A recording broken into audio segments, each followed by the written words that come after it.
animation crossing over with live action. This unique kind of style for films and sometimes TV shows could make for some interesting material. My introduction to this was in Space Jam, a movie that I would watch time and time again when I was a kid. Other movies that included this kind of format was Disney's Who Framed Roger Rabbit, Ralph Bakshi's Cool World, and other Warner Brothers movies like Looney Tunes Back in Action, the 2021 Tom and Jerry film, and the Space Jam sequel that was also released in 2021. However, this kind of style has eventually been satirized into having the cartoons be CGI made to sometimes look like they're in live action. A group of movies that sort of fall into this category are the Disney live-action remakes and most recently, the live-action remake of DreamWorks' How to Train Your Dragon. However, let's get into what is considered the most infamous example of this type of media with SPA's first live-action/animation hybrid film, The Smurfs. Based on the famous Belgian comic series by Peyo. It's about the little blue creatures called, well, the Smurfs, who are trying to celebrate the annual Blue Moon Festival. However, clumsy Smurf accidentally leads the evil wizard Gargamel into the village and soon, Clumsy Smurf, alongside Papa Smurf, Brainy Smurf, Grumpy Smurf, Gutsy Smurf and the sole female Smurf Smurfette, end up using a portal to travel forward in time to modern-day New York City where they befriend a human couple, Patrick Winslow and his wife Grace, and try to find a way back home while avoiding Gargamel, who jumped through the portal and is now hunting the Smurfs down. The journey to bring the Smurfs to the big screen began in 1997, when producer Jordan Kerner first pitched a feature film to their licensing agent. After a 5-year wait, his persistence paid off. It was not his Smurfs proposal, but his 2002 draft for Charlotte's Web, that convinced Peyo's heirs. The family, led by Peyo's daughter Veronique Culliford, declared Kerner was the first filmmaker to capture their long-held vision and enthusiasm. With their blessing, he partnered with Paramount and Nickelodeon Movies to develop a 3D CGI film. Kerner envisioned a sprawling trilogy that would explore Gargamel's origins, the secrets of his castle, and his infamous Smurf soup. The production also introduced 3 new Smurfs, Narrator, Crazy, and Gutsy, though it faced a setback in 2008 when early animation footage was leaked online. In June 2008, Columbia Pictures and Sony Pictures Animation secured the film rights to the Smurfs from Laughing Belgium. The modern cinematic adaptation began when Bruce Kerner, a key figure in the project, discussed it with Michael Linton, then CEO and chairman of Sony Pictures.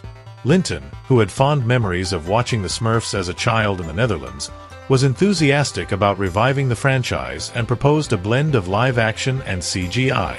His vision resonated with producer Amy Pascal, who saw strong potential for a film series. The screenplay was crafted by writers J. David Stem and David N. Weiss, writers of classic 21st century animated films like Shrek 2, and they co-wrote the script with Jay Scarrick and David Ron. Stem and Weiss also developed the story. Raja Gosnell, who directed the 2 theatrical live-action Scooby-Doo films, ended up also accepting a job as director for the movie. Notably, Quentin Tarantino was briefly in talks to voice Brainy Smurf, but the collaboration ultimately didn't materialize and actor Fred Armisen took the part. Though, can you imagine Brainy with this voice?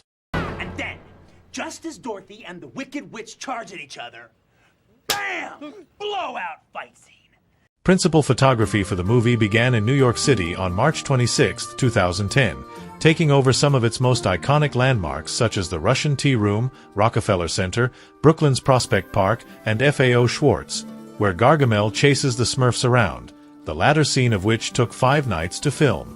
For scenes requiring more control, the team constructed elaborate sets. For Gargamel's lair in the human world, they built a 2/3 scale replica of Belvedere Castle, using wooden grate floors for visual contrast, while Gargamel's dungeon and his infamous Smurfulator were brought to life on a soundstage. Finding the right components for the device became a 3-month scavenger hunt, with rare parts sourced from garage sales, flea markets, eBay, and Craigslist. To streamline the integration of the Smurfs into live-action scenes, cinematographer Phil Mehu and his team employed 7.5-inch tall miniature models during setup and rehearsals. These physical stand-ins allowed the crew to craft realistic lighting scenarios before the Smurfs were added digitally. Mihu described the process. By aligning the lighting to match the model's position, we ensured the actors could accurately stage their performances, right down to their eye lines. Later, the model would be removed, and the shot would feel seamless, as though the Smurf was organically part of the environment. The visual effects team at Sony Pictures Imageworks further enhanced realism by deploying a cutting-edge camera system to capture on-set lighting data, enabling precise replication in post-production. During filming, actors referenced color-coded dots on set to track where each Smurf would appear, requiring them to memorize specific color character assignments. Over 358,000 hours were dedicated to animating the Smurfs by a team of 268 artists, with character designer Alan Bettino, known for his long-standing creative partnerships, leading the CGI redesign to modernize the iconic characters for a new era. For the movie's fall accessories spread that came out sometime after the film was released, in a unique collaboration, fashion journalist Laura Brown worked with CGI graphics supervisor J.J. Blumenkrantz to create a feature titled Smurfette-style accessories that pop, which ended up with Smurfette being digitally added in luxury pieces from Dolce & Gabbana, Louis Vuitton, Marc Jacobs, and Lanvin. The feature's playful tagline urged readers to stop feeling blue, and instead, make like Smurfette and step out in the hottest fall accessories. Photographed by Jeffrey Westbrook, the campaign was also supported by an exclusive preview offered to online readers. Other promotion material included toys that were included in McDonald's Happy Meals and the Smurfs' likeness being used on the box of Post Foods brand cereal. The movie was released on July 29, 2011 after it got delayed from a December 2010 release date and was moved back from a potential August 2011 release date, and Sony also released the movie in 3D. When it was released, it got some rather negative reviews, complete with a 21% on Rotten Tomatoes, with much of the criticism being directed towards the animation on the Smurfs, with critics like Justin Chong of Variety saying, "The Smurfs are adorable and annoying, patently unnecessary yet kind of sweet." However, actors like Neil Patrick Harris and Hank Azaria were praised for their roles as Patrick Winslow and Gargamel respectively. However, despite the critical backlash, the movie actually did well financially as it managed to gross out $142.6 million in the United States and Canada and $421.1 million from other countries, and therefore received a worldwide total of $563.7 million.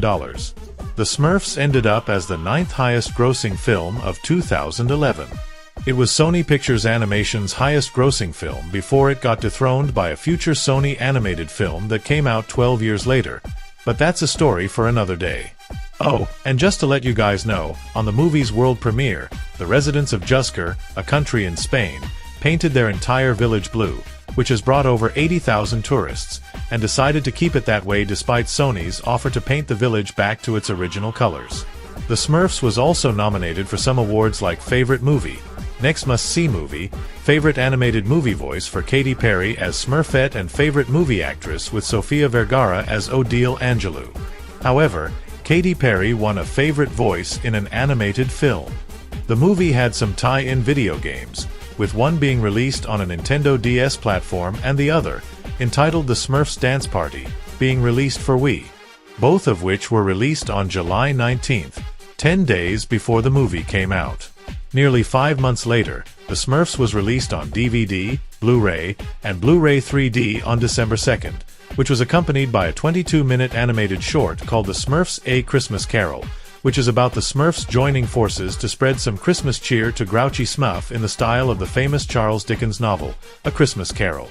The movie was re-released on Ultra HD Blu-ray some years later on March 28, 2017, and later, in April 2021, Sony made a deal with Disney to allow them access to their legacy content to stream on Disney Plus and Hulu and also appear Disney's television networks. Now on to my personal thoughts about the movie.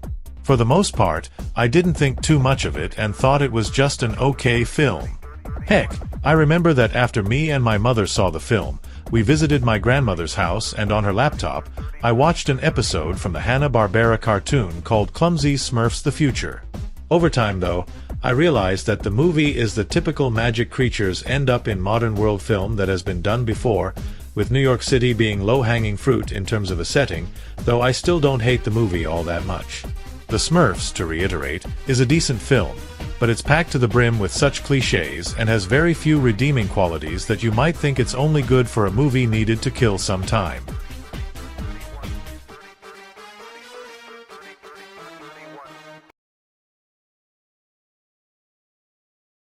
Before I talk about the next movie, I'd like to discuss something that happened a few years prior. In April 2007, sometime before the release of Surf's Up, Sony Pictures Entertainment ended up collaborating with the British animation studio, Aardman, to create a couple of movies, and Sony would release them under their SPA brand, but I should tell you now that they only made two. The first of these movies, which was released a few months after the Smurfs, is Arthur Christmas. In a retelling of the Santa Claus mythos, the role of Santa is passed down from the Claus family. The current Santa, Malcolm, has two sons. Arthur, a clumsy goofball who handles the letters from children who write to Santa, and Steve, who manages ground control when Malcolm and the elves are out delivering presents. During one delivery, a wrapped-up bicycle that's supposed to go to an English girl named Gwen ends up getting discarded, and Arthur, not wanting to disappoint even one child, decides to personally deliver the present himself, with the help of Malcolm's father, Grand Santa, and a rapper elf named Bryony. The film was initially unveiled in 2007 under the working title Operation Rudolph. This marked Aardman Animation's debut collaboration with Sony Pictures Entertainment and its subsidiaries, particularly Sony Pictures Animation, following the studio's decision to leave its longtime partnership with DreamWorks Animation. The creative process began with 18 months of pre-production in the UK, where Aardman refined the story and character designs before relocating to Sony's Los Angeles-based Culver City Studios for an additional 18 months of animation work. In April 2009, reports confirmed that full production had commenced, with Aardman and Sony Pictures Imageworks jointly handling the animated sequences. Getting into some ideas for the movie, there was supposed to be an elf named General Antlers, who would serve as the movie's villain and planned on turning Grand Santa's reindeer into hamburgers. They must have scrapped this idea because it didn't coincide well with the plot, and the movie's director, Sarah Smith, joked several times during an interview that Steve was the movie's antagonistic force. I myself thought as such since before the movie was released. I figured Steve would be the movie's villain, but didn't mind the fact that the movie had no real bad guy. Another idea for the movie included having actors like Robert De Niro or Kevin Spacey being considered for the role of Grand Santa before British actor Bill Nighy took the part. Although, imagine if Grand Santa sounded like a tough-talking American in a family of Brits. Did you hear what I said? Don't buy anything, don't get anything, nothing big. Did you hear what I said? What's the matter with you? I'm trying to run an office here. Now, will you go to lunch? Originally, Michael Giacchino and Adam Cohen were supposed to compose the film score, but both were replaced at the last minute by Harry Gregson Williams, who stepped in despite having only a limited time frame to complete the music. To reflect the contrasting perspectives of the Santa Claus family on Christmas, Gregson Williams crafted two distinct musical approaches, using thematic depth to highlight the personalities of the key characters. He deliberately avoided electronic elements, focusing instead on rich melodies and traditional orchestral themes. The score was performed by a vibrant 80-piece ensemble, lending it a lush, colorful sound. Also, Bill Nighy sung a song for the movie called Make Someone Happy, which played during the end credits of the movie. The film came out in the United Kingdom on November 11, 2011, and in the United States on November 23, 12 days later. When it was released, it earned some pretty good reviews from critics and audiences alike, with a 93% on Rotten Tomatoes. Critics like John Anderson of Newsday said that Arthur Christmas was not only funny and fresh, but a new way of tackling the whole Yuletide paradigm, Santa as a high-tech hereditary monarchy. For the box office, though, it grossed out $46,462,469 in North America, $33,334,089 in the United Kingdom, and $67,622,914 in other countries, gaining a worldwide total of $147,419,472 against its budget of $100 million. While it made back its budget, it unfortunately didn't earn enough to be considered a financial success, and this, combined with Aardman and Sony's eventual separation, shelved an idea for a potential sequel. I think a reasonable explanation for this was that the movie was released on the same day as the 2011 Muppets movie, which was released by Disney, which turned a hefty profit. The movie was nominated for many awards like a Broadcast Film Critics Association Award for Best Animated Feature, a Golden Globe Award for Best Animated Feature Film, an Online Film Critics Society Award for Best Animated Feature, and so much others. It managed to receive at least 2 rewards though. One was an Annie Award for voice acting in a feature production, which was given to Bill Nighy for his performance as Grand Santa, and the other was a San Diego Film Critics Society for Best Animated Film. An iOS video game inspired by the film, which was entitled Arthur Christmas Elf Run, launched in the UK on November 9, 2011, via the iTunes App Store. It went on to release globally on both iOS and Android platforms on November 18th before the film came out in US theaters. In addition, another iOS app based on the movie, Arthur Christmas Movie Storybook, was released on November 30th the same year and offered an interactive storytelling experience for fans of the film. Nearly a whole year later, yeah, go figure, Arthur Christmas was released on DVD, Blu-ray and Blu-ray 3D on November 6, 2012, in the United States, and on November 19th a week later in the United Kingdom. As for my thoughts on the movie, I thought it was pretty good and was pretty eager to see it when it came to theaters. I also remember taking the movie when I got it on DVD with me when my family went out of the state for spring break in 2013.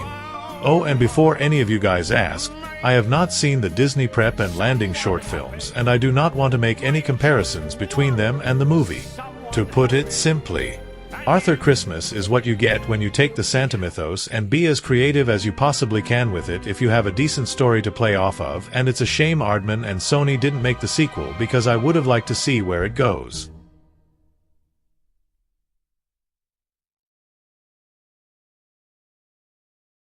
A few months later, in 2012, SPA and Aardman released their second and last movie called The Pirates Band of Misfits, or if you're from the United Kingdom, The Pirates in an Adventure with Scientists, which was based on a book of the same name by Gideon Defoe.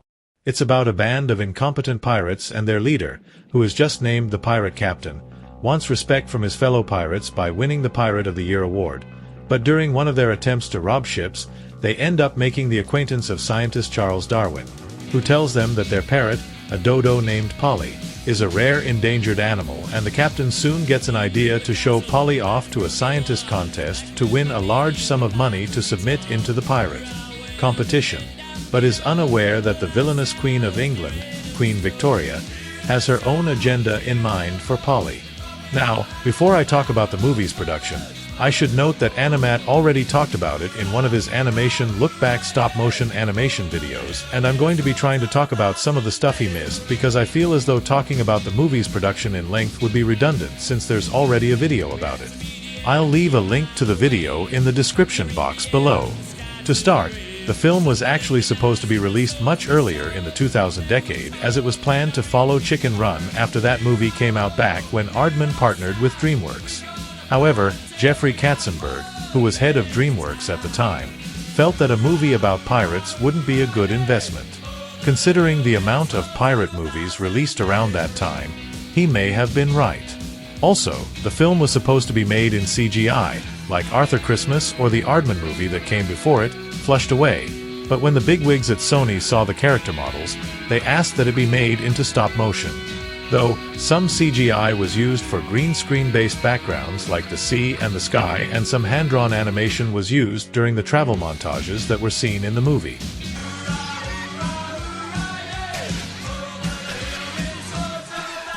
Other story elements that went unused with the movie being more of a faithful adaptation to the original book, complete with the villain of the story, the Bishop of Oxford, actually being the villain in the movie before he got replaced by Queen Victoria. There was an additional member of the pirate captain's crew called the Pirate in Green, and the biggest what-if of all was that 2 well-known directors were sought after for the movie. Brad Bird, who created some legendary animated movies like Warner Bros. The Iron Giant and Pixar's The Incredibles, and Guillermo del Toro, who created some legendary fantasy films such as the Hellboy movies and Pan's Labyrinth, and, a decade after the Pirates film came out, he made his own stop-motion movie with an adaptation of the famous Carlo Collodi fairy tale, Pinocchio. For the movie's advertising, the McDonald's branch in the UK released some Happy Meal toys coinciding with the film. The movie came out in the United Kingdom on March 28, 2012, and in the United States almost a month later on April 27th. It got good reviews from critics and audiences alike and received an 87% on Rotten Tomatoes. For the box office, it managed to gross out $26 million from the UK, $31 million from the US and Canada, and $92 million from other countries, which actually included the UK as well, thus receiving a grand total of $123 million against its budget of $55 million. Now, you might be thinking that because it made back over twice its budget, it was a success, right? Well, to me, kind of, but most people consider it a financial flop, which was most likely on account of its release in the US because the movie came out around the same time as other successful films like the first Hunger Games and the Avengers, and to paraphrase what I said about Star Wars in my Blue Sky video when talking about Ferdinand, when it comes to big-name franchises like the Marvel Cinematic Universe, there's just no contest. Because of the below-average box office results, Sony and Aardman decided to part ways. I won't say what awards it was nominated for or received because Animat already covered that. A few months later, the movie was released on DVD, Blu-ray, and Blu-ray 3D on August 28th in the United States and on September 10th in the United Kingdom. I guess in terms of home video releases for this movie, we beat the British. To promote the DVD release, Sony included a download code with every DVD and Blu-ray copy of The Pirates that unlocked a Little Big Planet 2 mini-pack, featuring Sackboy costumes inspired by 3 of the movie's characters, which were the Pirate Captain, Cutlass Liz, and Black Bellamy. Now, what are my thoughts on the movie? To put it simply, I enjoyed the movie and still do. I consider it one of Aardman, and by extension Sony's, most underrated movie. In fact, there's a funny story. Back in 2012, when I was 15, I actually thought the movie would get released in March and my mother tried to take me there during the end of that month. But at the last moment, I realized that it wouldn't come out for another month, so in lieu of going to the movies, me and my mother went to Walmart to buy some films on DVD. One of them I remember buying was the 2010 Yogi Bear movie.